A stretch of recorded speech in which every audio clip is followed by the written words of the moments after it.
তৃণমূল কংগ্রেসের সরকারের এই 15 বছরের পর্বে রাজ্যে কি শিল্প এসেছে, কি বাণিজ্য হয়েছে, কি কর্মসংস্থান হয়েছে।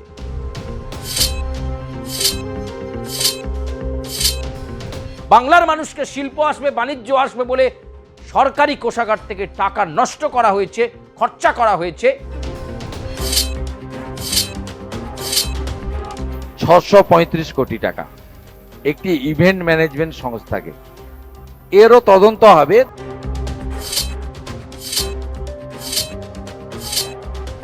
রাজ্যে শিল্প বিনিয়োগ আসবে কিভাবে, কোন দিকে দিশা, কিভাবে এগোবে রাজ্য। ইতিমধ্যেই শিল্প বাণিজ্য দপ্তরের দায়িত্ব পেয়েছেন মন্ত্রী হিসেবে তাপস রায়, আর তার উপর পূর্ণ আস্থা রাখছেন রাজ্যের মুখ্যমন্ত্রী শুভেন্দু অধিকারী।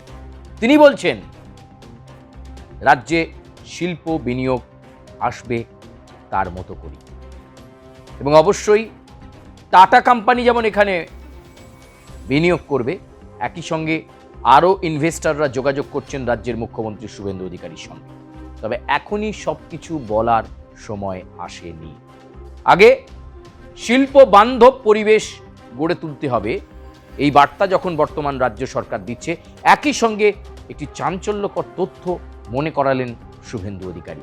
তিনি বলছেন শিল্প আসবে, বাণিজ্য হবে, কর্মসংস্থান তৈরি হবে, শিল্প হবে, টাটারা আবার আসবে। ইতিমধ্যেই বিভিন্ন দুগ্ধজাত শিল্পের কোম্পানিগুলো তারা ইচ্ছা প্রকাশ করেছে। আমুল 650 কোটি টাকা ইনভেস্টমেন্ট করছে, প্লান্ট তৈরি হবে। কিন্তু এত কিছুর মাঝেও এই সরকার এই শিল্প বাণিজ্যের ক্ষেত্রেও পুরনো ফাইল খুলতে চলেছেন।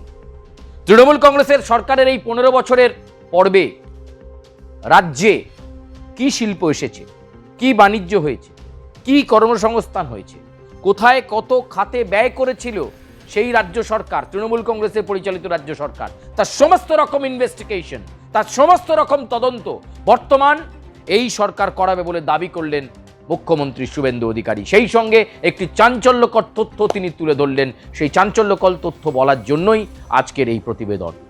পুরো প্রতিবেদনটায় চোখ রাখবেন, লাইক করবেন, কমেন্ট করবেন, সাবস্ক্রাইব করবেন এবং বেল আইকনে প্রেস করতে যেন আপনারা ভুলবেন না। মুখ্যমন্ত্রী শুভেন্দু অধিকারী বলছেন বেঙ্গল গ্লোবাল বিজনেস সামিট, তৎকালীন মুখ্যমন্ত্রী মমতা বন্দ্যোপাধ্যায় প্রত্যেক বছর ঘটা করে করতেন। দেশে বিদেশের ইনভেস্টররা, শিল্পপতিরা আসতেন, এলাহি খাওয়ার আয়োজন হতো। 2 দিন 3 দিন ধরে BGBS Bengal global business summit হতো।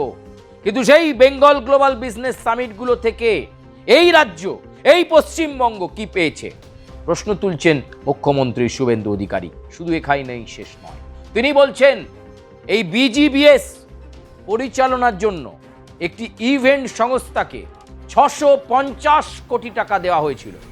650 কোটি টাকার কাছাকাছি, মানে সংখ্যাটা 630 থেকে 650 কোটি। ফাইল আরও ডিটেল খতিয়ে দেখবেন মুখ্যমন্ত্রী শুভেন্দু অধিকারী। এই BGBS এর নামে ওই ইভেন্ট সংস্থাকে কেন এই 600-650 কোটি টাকা দেওয়া হয়েছিল তা নিয়ে তদন্ত হবে, এবং সেই তদন্তে যাদের নাম আসবে, সেই দুর্নীতিতে যাদের নাম আসবে, তাদের বিরুদ্ধে দৃষ্টান্তমূলক আইনি পদক্ষেপ হবে বলে জানাচ্ছেন মুখ্যমন্ত্রী শুভেন্দু অধিকারী। বাংলার মানুষের সঙ্গে তঞ্চকতা হয়েছে, বাংলার মানুষকে প্রতারণা করা হয়েছে, বাংলার মানুষকে শিল্প আসবে, বাণিজ্য আসবে বলে সরকারি কোষাগার থেকে টাকা নষ্ট করা হয়েছে, খরচা করা হয়েছে, আমোদ প্রমোদ হয়েছে, অথচ শিল্প আসেনি। বাংলার সার্বিক চিত্রটা অত্যন্ত খারাপ বলছেন মুখ্যমন্ত্রী শুভেন্দু অধিকারী।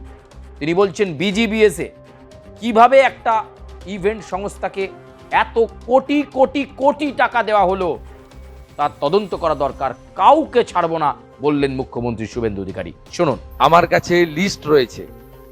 BGBS করতে গিয়ে মমতা বন্দ্যোপাধ্যায় একটি ইভেন্ট ম্যানেজমেন্ট সংস্থাকে মোট 635 কোটি টাকা দিয়ে গেছেন।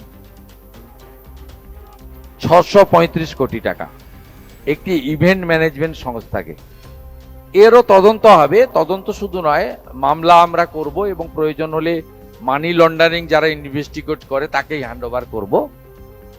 আমরা ছাড়বো না, ছাড়ার জন্য তো মানুষ বসায়নি। আপনারা শুনলেন, শুভেন্দু অধিকারী জোরালো দাবি করছেন যে এই বেঙ্গল গ্লোবাল বিজনেস সামিটের নামে আসলে তৎকালীন তৃণমূল কংগ্রেসের সরকার মানুষকে ঠকিয়েছে। শিল্প বান্ধব পরিবেশ পশ্চিমবঙ্গে গড়ে ওঠেনি, তাই আজকে সিঙ্গুর চলে গেছে রসাতল। সিঙ্গুরের জমি আর বর্তমান রাজ্য সরকারের হাতে নেই। আগে শিল্প বান্ধব পরিবেশ গড়ে তোলা অত্যন্ত জরুরি, ইনফ্রাস্ট্রাকচার ডেভেলপমেন্ট জরুরি, তারপরেই রাজ্য সরকার, বর্তমান রাজ্য সরকার তার যে 100 দিনের টার্গেট রয়েছে তার মধ্যে অবশ্যই রয়েছে রাজ্যের শিল্প বান্ধব পরিবেশ তৈরি করা। ইনভেস্টরদের সঙ্গে অলরেডি কথা বলছেন সংশ্লিষ্ট দপ্তরের মন্ত্রী তাপস রায়, বিনিয়োগকারীদের সঙ্গে কথা বলছেন কোথায় কাকে কিভাবে জমি দেওয়া যাবে, তার প্ল্যান অফ অ্যাকশন তৈরি হচ্ছে।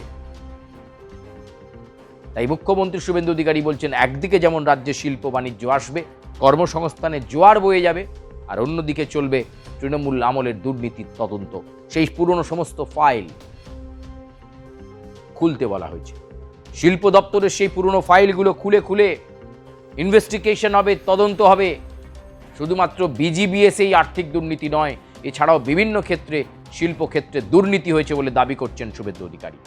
ফলে সময় যত গড়াচ্ছে ততই বিপাকে পড়ছে তৃণমূল, সময় যত গড়াচ্ছে ততই তৃণমূল নেতাদের গ্রেপ্তারি বাড়ছে, জনরোষের মুখে পড়ছেন তারা।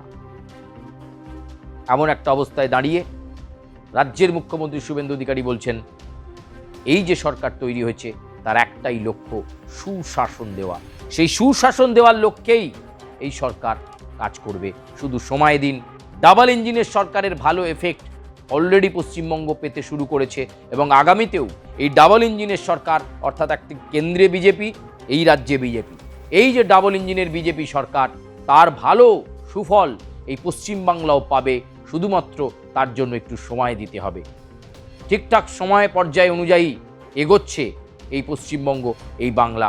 আরেকটু সময় দিলেই শিল্প বাণিজ্য ক্ষেত্রেও জোয়ার আসবে বলে মনে করছেন শুভেন্দু অধিকারী। আপনারা ঠিক কি মনে করছেন? আপনারা আপনাদের সুচিন্তিত মতামত কমেন্টে জানাবেন। সাবস্ক্রাইব করবেন, লাইক করবেন এবং বেল আইকনে যেন প্রেস করতে আপনারা ভুলবেন না।